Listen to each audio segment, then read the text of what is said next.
in the long-standing battle of what is the best cheesesteak in Philly, what do you got, Geno's or Pat's? Geno's by a long shot. If I could have almost any other type of sandwich, I would instead of a Philly cheesesteak. All right, I'd rather have that's a how you peanut butter feel. and jelly sandwich than a Oh, Philly that's cheesesteak. blasphemy.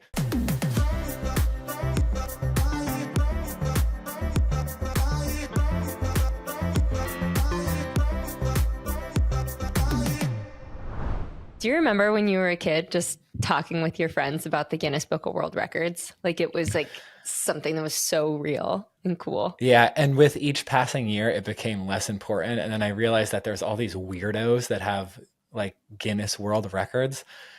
And then it's probably, is it a pay to play book? Like, do you have to pay to be in it? There's no way, right? I But don't then know. some There's of a the lot of things that things, are pay to play that you don't think that they are. Like Forbes 30 under 30. I think that's pay to play. that's such a Yeah. good thing to tell the people on the pod because I didn't know that for so long. And you always have people bragging about it, you know?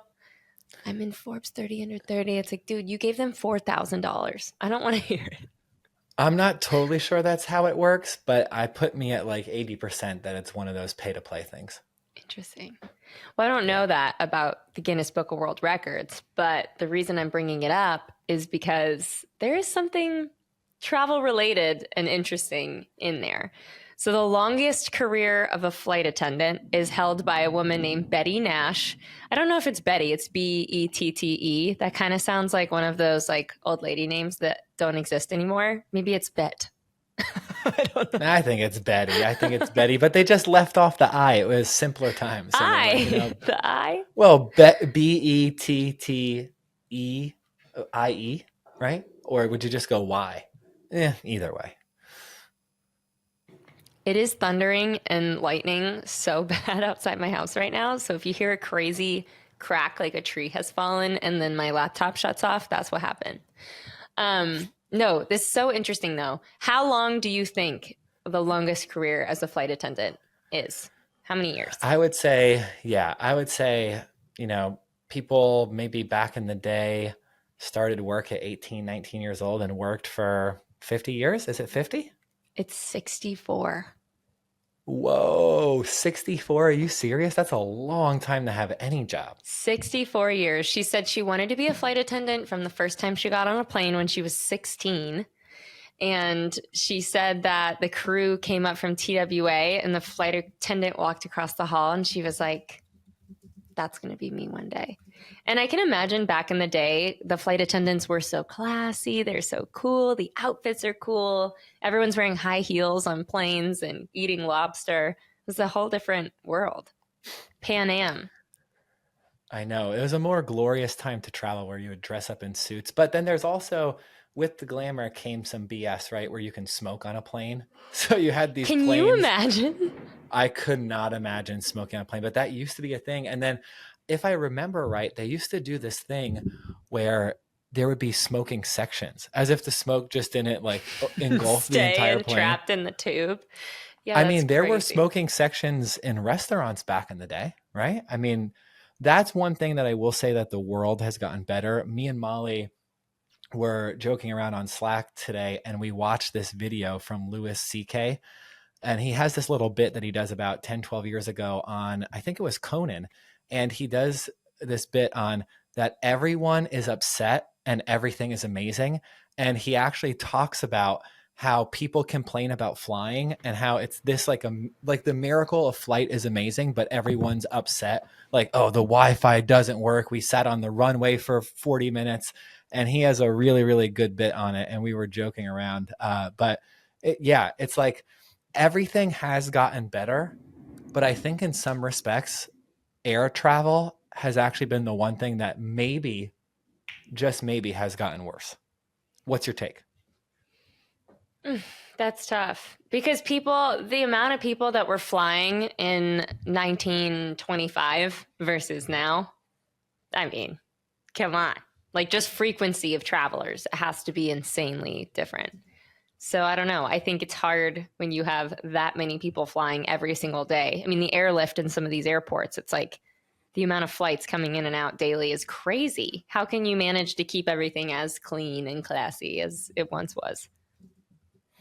Yeah, I mean, when I think of the olden times, the like golden era of flight, I think of Mad Men, Don Draper having like a whiskey and smoking a cigarette. That's the image that I get. I want to be him. Can you imagine the level of insane things that this woman has seen on airplanes in 64 years? I've been on how many flights in my life, and I've seen some crazy things. Yeah, I would imagine after 64 years, I mean, she's seen everything change. She started working for TWA, right? Uh, and just the amount of transition and craziness that she's seen is probably insane. While you were telling the story, I looked up, I've recently been kind of obsessed with how quick that Gen Z jumps jobs. And so Betty Nash worked for 64 years. Our parents, they were told, like, hey, you work for the company for 30 years, you get a pension when you retire, and those days are done, right? Like, pensions aren't really a thing. And so I was just curious for Gen Z, how long do they typically last in a job on average? Do you know what the number is? I'm going to go 2 years. Yeah, 2 years and three months. 2 years and 3 months on average. And it's also just a variety of different industries. It used to be, oh, this job isn't going well. I've been here for 5 years. I'll do the same job at a different company. Now it's like, I'm in real estate and I'm also a lawyer. And I also am an influencer all at the same time. It's insane. Yeah. Speaking of jobs, did you see this job posting for Swimply? Have you seen this yet? Is this like the Airbnb thing for personal pools? Correct. Yeah. So Yeah. it's a platform for renting private pools, and it's hiring a chief pool officer, CPO, to review pools across the United States from July to September. The CPO will earn up to $100,000. So they're CPO. You capping think they're a chief CPO, product officer, but it's actually pool. chief pool officer. So the CPO will earn up to $100,000, I guess, in July to September. So 3 months of work, including a No, they $50,000 base pay and up to $50,000 in performance bonuses. And so they're going to actually review pools in all 50 states, create social media content, host pool parties, and more. First of all, does this job sound appetizing to you? I don't even understand what it is. Like, I get judged based on like me taking like a dip in a pool and being like, the temperature's a little off, but the vibes are good. Like, I don't get it. I think so. Yeah. I think that they just probably want a little social media play.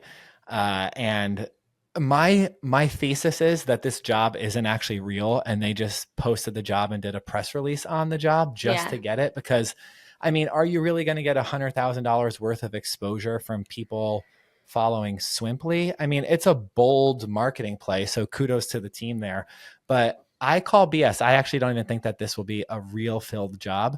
And I think that we should make a note, a little task to remind ourselves.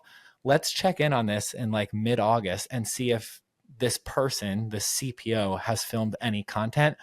I'll bet you $25 that they have not. 25, weird number. All right, I am 29. on your side of the argument, so I won't bet you anything if that's all right. You don't think that it's real? So you think that Derek Kahlo, the CEO, is lying? You Do you know, want to when call you're him by on name like and tell him? LinkedIn or Indeed and they're like, you have the opportunity to earn $300,000, but your base Yeah. pay is 40. You're like, what? I don't know. Yeah. It kind of seems like that, where it's like you can earn commission on what? Like, you got 5 people in a neighborhood to be like, I guess, college kids can rent out my pool. Also, if I had a pool, I'd be weird about it. I'm not about to rent out my pool to some hooligans that are going to pee in Nope. it and drink in it and maybe like barf in the bushes. No way. Absolutely not. Yeah, I would never rent out my and like the going rates, we were on the site. It's like 45 to $70 an hour. So, you know what? I don't think that the cleanup bill and the time you have to spend getting ready and preparing for it, I would say it's probably not worth it. but there were a lot of pools on there, and there were some pretty cool pools. Pretty So cool ones, shout out. yeah. Yeah. And then shout out to the Swimply team for just carbon copying the Airbnb website. That was pretty sick. That's genius, to be honest with you. They're like, who does it best? Let's just do that. Let's just clone that. We'll take all the choice out of I love it. Anyway, so I know that we have some travel coming up. By the time that this comes out, we will have already been in London. We may survive Woo! London. We may not. It's totally up in the air now. This could be our last episode. This could be We'll our see what last episode. happens. We didn't even make it to 100, which is sad. Oh my God, so close. Only 4 We're away. so close. We have a good guest that's booked for, I think, episode 98 or 99. So be sure to tune in for that. But we had a trip to Atlantic City. And then while we were in Atlantic City, we naturally flew into Philly because we're not insane. We weren't going to fly Spirit to AC. So we flew into Philly. That was our home base. And I wanted to get your first impression. This was your first time in Jersey. And I wanted to get your impression of Jersey and Atlantic City. New Jersey wasn't what I thought it was going to be. The only context I have is Jersey Shore, and I've only seen like 5 episodes of the first season because I'm starting it from the beginning like a crazy. And I feel like Atlantic City itself, like the downtown area, quite bizarre. I think I was predicting it to be a little bit more Vegas-y, where you can walk around and there's a lot of things to do. Like you can casino hop and things like that. The boardwalk, on the other hand, was as Jersey as it gets. And that's exactly what I thought it would be. Like you can go to one place and you can get a $3 pizza slice that's the size of your head and ice cream and a beer and a funnel cake. Like that was what I expected. And then all the nerdy, like the t-shirts with the like the girl's body on it. Should have bought one of those. FBI. Yeah. But so all stupid. the like tacky, kitschy things, I love that. So I'd say Atlantic City, the downtown city itself was just funky. And I don't know if I really even tried to navigate it, but just by driving around and taking a peek, it wasn't what I thought it was. But the boardwalk area was pretty cool. And it doesn't have its lack of tourists. You know what I'm saying? Like there were a lot of people in there. Everyone that's there, it's similar to Vegas. It's just a little bit more, a little less bougie. Yeah. And one of the things that really stuck out to me was when I think of Vegas, I think of people of all walks of life, right? Mm-hmm. So you're getting a little taste of everywhere because really the whole world like travels into Vegas. Atlantic City was just straight Jersey. I think we were like, our group was some of the few people that were from like outside of the tri-state area. But when I was walking around, Yeah, I had PTSD of like, if I don't leave this place, I had this feeling when I was 18 years old. If I don't leave now, I never will. And about the 4th day in Atlantic City, probably right. I had the same feeling. I was like, if I don't get out now, I'm gonna grow roots, and I'm gonna be stuck here in Atlantic City, which is not a great place to be stuck. Well, that's a little throwback to how you told the story back on the pod one day. Of your psychology with moving to Australia, and you're like, I'm not a tree, I don't have roots, I can just pick up and move somewhere else. So that was the reprise to episode 39. No, just kidding. I don't know if it was episode 39. I was like, damn, that was good. Yeah, New Jersey, the suburbia part of New Jersey, very cute and interesting. It kind of feels like you're in one of those movie neighborhoods where everything's like cookie cutter and all the houses are similar and everyone walks outside and goes, hey, Pam. And like, they're all friends, I got that energy. But Atlantic City, I'd have to go back and investigate further to get a full opinion. But if I could choose to not go to New Jersey, that part of New Jersey in the future, I'd probably not go. Fair enough. One cool thing that did come out of the Jersey trip, well, we saw a bunch of like clients and friends, which is great. That part and was great. Yeah. The event that we went to was actually great. Like that was actually the most fun I've had at an event in quite a long time. So that part was really, really cool. The casino in Harrah's was nice, respectable. Totally. But the one cool thing that came out of Jersey is when we were on our way to the airport, we stopped in Philly and we had to do the classic, what is the best cheesesteak in Philly? Me and Connor did Geno's and Pat's. Now, this was just dumb luck. If you are going to go to one or the other, both are right next to one another. So you can actually do both. That's exactly what me and Connor did. And so, Connor, I want to ask you, in the long-standing battle of what is the best cheesesteak in Philly, what do you got, Geno's or Pat's? Geno's by a long shot, I thought. Ooh. I think the bread is by better. a long shot. I think the cheese is better. I think there was more meat on there. I also feel like there were two different types of sandwiches though, so maybe that's cheating too. But I don't know. I feel we got pretty similar though. We got a Philly cheesesteak. We had more mushrooms and onions on the one from Geno's, but I mean, in the world of cheesesteaks, they were very comparable. I disagree. I think Geno's really? You thought they were that different? Very good, and I thought Pat's was kind of like meh. There wasn't like a ton of meat on it, and then they give you like melted cheese whiz, which was something in and of itself. I was like, I don't know. The guy kind of bullied us into it. He's like, "This is the classic way." Like, okay. Yeah, which I actually appreciate someone who tries to guide me down like the typical, because we scream tourist, right? Like he knew instantly. They're like, no, you do. You do, but what am I? No, but I give tourist energy. You do. Wait, what am I talking about? I give tourist energy. I grew up there. I'm not conceding to that. I'm from Jersey. You're from Louisiana. Yeah, well, it's written all over your face. But anyways, I feel like this is also might be rude. If I could have almost any other type of sandwich, I would. Instead of a Philly cheesesteak. Oh, really? You don't just like the discipline of a Philly cheesesteak? I think there's so many good sandwiches. Like, I'd rather have like an Italian BMT, or I'd rather have like I'd rather have a tuna melt or a pub sub or a meatball sub. Like, I don't know. Maybe I'm just, and producer Molly loves a Philly cheesesteak, so she probably would have a different opinion. But I don't know. That's how I feel. Right, I'd rather have a peanut butter and jelly sandwich. Oh, that's blasphemy. Matt, you better clip that and put that as the cold open. This girl is going to be roasted. She literally said publicly in front of 116 people that she would rather have a peanut butter and jelly to a delicious, well thought out, well crafted Philly cheesesteak. Are you sticking to that? Have you ever had a peanut butter and jelly sandwich? You're like, okay, but we all know what kind of sandwich I really want, and they just don't serve bologna publicly like that. Yeah, well, it's because it'll kill you. That's why. Yeah. It's because it puts you in an early grave. Okay. Yeah. Ask Jamie if he's ever ate bologna. He's gonna look at you sideways and be like, absolutely not. No, he still hasn't. Diva hasn't had bologna in 20 years. It's available at every single grocery store you've ever been to in your life, which is why I think it's weird when people are like, that's so unusual. Like, it is weird. Right, well, there's a certain class of people that eat bologna. That's true. The poor people.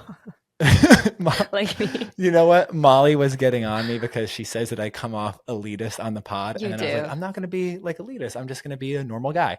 And then I literally said there's a certain class of people that eat bologna. And yeah, that didn't come out well. So Matt, we may have to strike that. So, is there anything you want to say to the people about your comments that they get offended about on YouTube?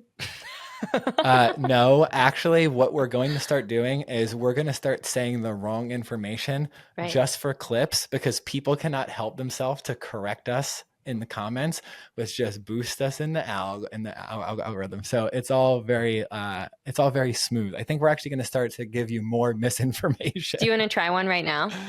Let's do one piece of misinformation. Yeah. Okay. Did you know that the tongue is actually the strongest muscle in the body? Oh my God. Yeah, I knew. Okay. Some girl in a Chipotle looked at me very convincingly in the eyes and said, did you know the tongue is the strongest muscle in the body? And what did I say back to you? Can you bench press with your tongue?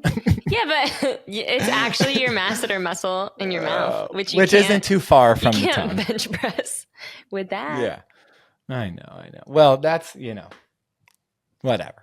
Do you have a piece of misinformation you'd like to share? No, but I actually have to do the Irish goodbye. So if you want to finish the pot, like, I gotta go. Oh my God. Yeah, okay, you guys. I'm 60 seconds late, and I always get mad at everyone else for being late. So now I'm the problem. You've always been the problem. Okay, everybody. Thank you for being here and listening today. If you have any topic suggestions for us, please email hello@travelnerds.co. And I hope you have a freaking great day.